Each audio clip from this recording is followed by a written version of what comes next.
25 जून 1975 को लगाए गए आपातकाल की वर्षगांठ पर आज दुमका के भाजपा जिला कार्यालय में संगोष्ठी का हुआ आयोजन।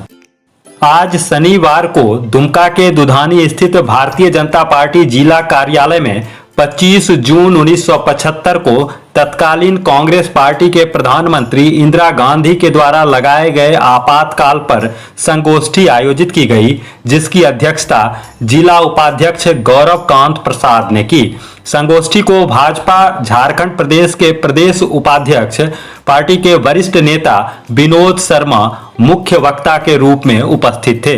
मौके पर प्रदेश उपाध्यक्ष ने तत्कालीन स्थिति पर प्रकाश डाला कि किस प्रकार तत्कालीन प्रधानमंत्री और कांग्रेस की वरिष्ठ नेत्री के द्वारा भारतीय लोकतंत्र का गला घोटने का काम किया गया और पूरे देश में इमरजेंसी लगाई गई।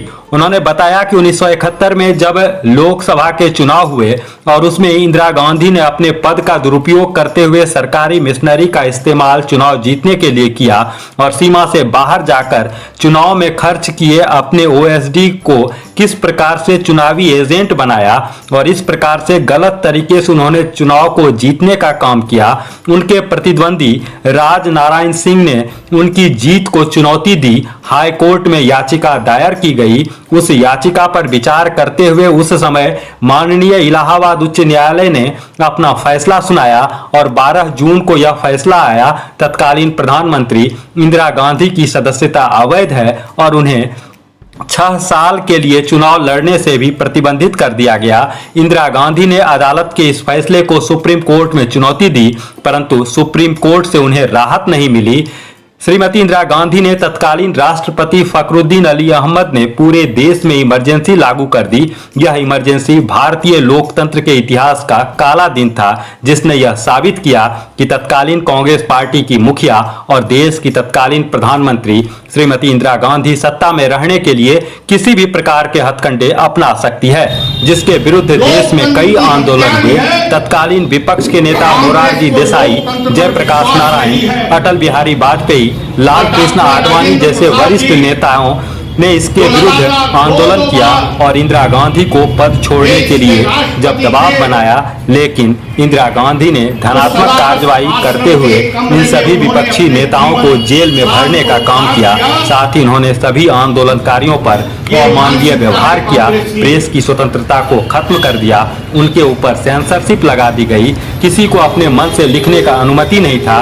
जो सरकार के विरुद्ध में बोलते थे उन्हें गिरफ्तार कर लिया जाता था, उन्हें कड़ी यातनाएं दी जाती थी। घटनाएं इस प्रकार की कई और मानवीय घटनाएं उस समय घटित हुई, जिसकी चर्चा प्रदेश उपाध्यक्ष विनोद शर्मा ने की। संगोष्ठी को संबोधित करते हुए पूर्व मंत्री लुईस मरांडी ने कहा कि आपातकाल देश के इतिहास में काला अध्याय के रूप में याद रहेगा। उन्होंने कहा कि किस प्रकार कांग्रेस ने तमाम विपक्षी नेताओं को, जिन्होंने आपातकाल का विरोध किया, सभी को सलाखों के पीछे पहुंचाने का कार्य किया। भारतीय इतिहास में या भारतीय लोकतंत्र में इस दिन को भुलाया नहीं जा सकता। यह भारतीय लोकतंत्र के इतिहास का काला दिन साबित हुआ है। जिस तरह से अभी हमारे नेताओं का नाम आया, मोरारजी देसाई जी का नाम आया, श्रद्धेय अटल जी आज अपने बिजली है, उनका नाम आया, आडवाणी जी का नाम आया और कई लोगों का नाम आया। आप याद करिए, जब आपातकाल की घोषणा हुई होगी तो रातों रात कितना उस समय के तत्कालीन विपक्ष के नेता लोग थे, सबको गिरफ्तार कर लिया गया, सबको गिरफ्तार कर लिया गया। और ऐसे अत्याचार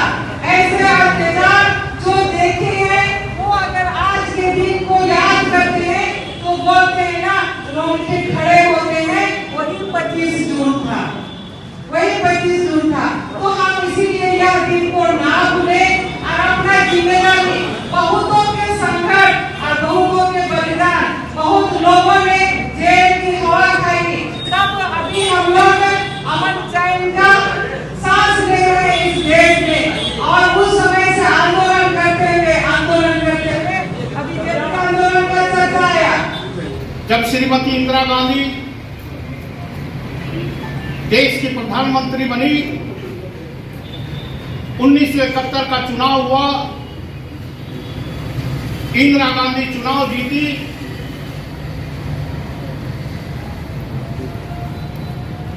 राजनारायण उसमें परास्त हुए इंदिरा गांधी से। इलाहाबाद हाई कोर्ट के अंदर उन्होंने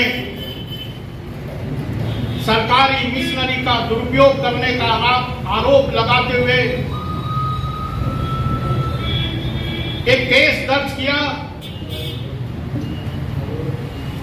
जिसका निर्णय 12 जून 1975 को आया। लेकिन इंदिरा गांधी ने इस्तीफा नहीं दिया।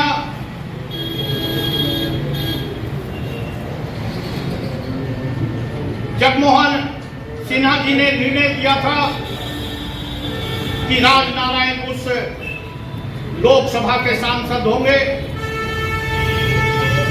सुप्रीम कोर्ट जाने के नाम पर इंदिरा गांधी ने इस्तीफा नहीं दिया और बनी रही। घरेलू जरूरत की सामान के लिए ऑनलाइन ऑर्डर करें। आज ही दैनिक बाजार ऐप डाउनलोड करें। 1 साल तक फ्री होम डिलीवरी सेवा।